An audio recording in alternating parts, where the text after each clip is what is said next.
ஆன்மீக நண்பர்கள் அனைவருக்கும் வணக்கம். வாங்கிய கடனை 15 நாட்களில் திருப்பி தருவதற்கான சூட்சமமான ஆன்மீகத்தில் சொல்லப்பட்டிருக்க எளிமையான ஒரு வழிபாட்டு முறையை இப்போ நாம் தெரிஞ்சுக்கலாம். இந்த வழிபாட்டை நாம் தொடர்ந்து செய்தால் கட்டாயம் உங்கள் வாழ்க்கையில் இருக்கக்கூடிய எவ்வளவு பெரிய கடன் தொகையாக இருந்தாலும் அதை எளிதில் உங்களால் திருப்பி தர முடியும். நம்ம எல்லாருக்குமே பார்த்திங்கன்னா வாழ்க்கையில் கடன் அப்படிங்கிறது இல்லாத ஒரு சூழ்நிலை கிடையாது. எல்லாருக்குமே கடன் பிரச்சனை அப்படிங்கிறது நிச்சயமாக இருக்கும். ஒரு கட்டத்தில் கடன் வாங்கவே கூடாதுன்னு நினச்சாலும் ஏதாவது ஒரு சூழ்நிலையில் கடன் வாங்க வேண்டிய சூழ்நிலை இருக்கும். அப்படி தான் இப்போ இருக்கக்கூடிய சூழ்நிலையும் எல்லாருக்குமே இருக்குது. இருந்தாலும் வாங்கிய கடனை திருப்பி தரணும் அப்படின்னு நினச்சாலுமே வருமானம் போதிய அளவு இருக்க மாட்டேங்குது. அதற்கேற்ற செலவுகளும் நிறையவே இருக்குது. ஒரு சில நேரம் கடன் கொடுத்தவர்கள் திருப்பி கேட்கும் பொழுது சில வார்த்தைகளை விடுவாங்க. அதே மாதிரி மன கஷ்டப்படுற மாதிரி சில கஷ்டங்களை கொடுப்பாங்க, அசிங்கப்படுத்துவாங்க, அவமானப்படுத்துவாங்க. நம்மளால் கொடுக்க முடியாத சூழ்நிலை இருக்கே அப்படின்னு சொல்லி நாமளுமே மன உளைச்சலில் இருக்க ஆரம்பிச்சிருவோம். இதனால் குடும்பத்தில் சந்தோஷமாகவே இருக்க முடியாது. எந்த வேலையுமே நம்மளால் நிலையாக செய்யவும் முடியாது. இப்படிப்பட்டவங்க வாழ்க்கையே வெறுத்து போச்சு அப்படின்ற ஒரு நிலைக்கு தள்ளப்பட்டுடுவாங்க. இது போல் இருக்கிறவங்க கண்டிப்பாக கவலைப்படாதீங்க. இந்த ஒரு பரிகாரத்தை மனசார நம்பி செய்து பாருங்க. உங்கள் கடன் அடைவதற்கு உண்டான வழிகளை நிச்சயமா கடவுள் உங்களுக்கு ஏற்படுத்தியும் கொடுப்பாங்க. இந்த பதிவை நீங்கள் என்னைக்கு பார்க்குறீங்களோ அன்னையிலிருந்தே இந்த வழிபாட்டை நீங்கள் செய்ய ஆரம்பிக்கலாம். இதற்காக நாள் கிழமை எதுவுமே கிடையாது. எந்த நேரத்தில் வேண்டுமென்றாலும் செய்யலாம். இப்போது முழுமுதற் கடவுளான விநாயகரை 3 நாட்கள் நீங்கள் வழிபாடுகளை செய்யணும். நீங்கள் செய்யக்கூடிய பரிகாரம் எந்தவித தடையும் இல்லாமல் இருப்பதற்கு விநாயகரை நாம் கண்டிப்பாக வழிபடணும். இந்த பதிவை பார்த்த அடுத்த நாளே நீங்கள் என்ன பண்ணுங்கள், பக்கத்தில் இருக்கக்கூடிய விநாயகருடைய ஆலயத்திற்கு போங்க.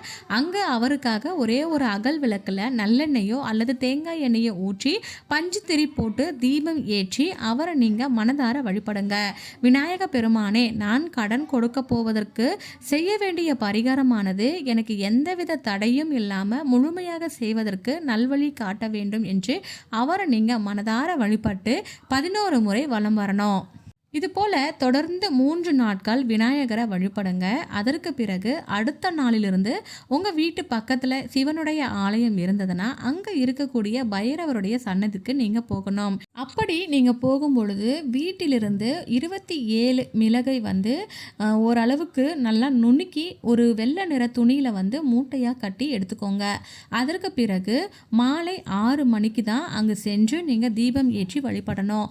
அப்படி போகும் பொழுது ஒரு மண் அகல் விளக்கில் நல்லெண்ணெய் ஊற்றி நீங்கள் வீட்டிலிருந்து கொண்டுட்டு போன அந்த வெள்ளை நிற மிளகு துணியை மூட்டை கட்டி வச்சுருக்கீங்க இல்லையா, அதை அந்த விளக்கில் போட்டு தீபம் ஏற்றி வழிபடணும்.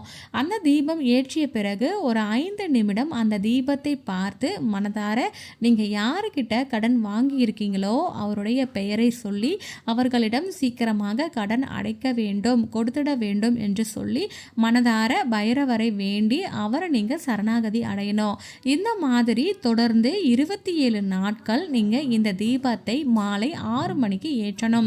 பகல் நேரத்தில் நீங்கள் இந்த தீபத்தை ஏற்றக்கூடாது, மாலை நேரத்தில் தான் ஏற்றணும்.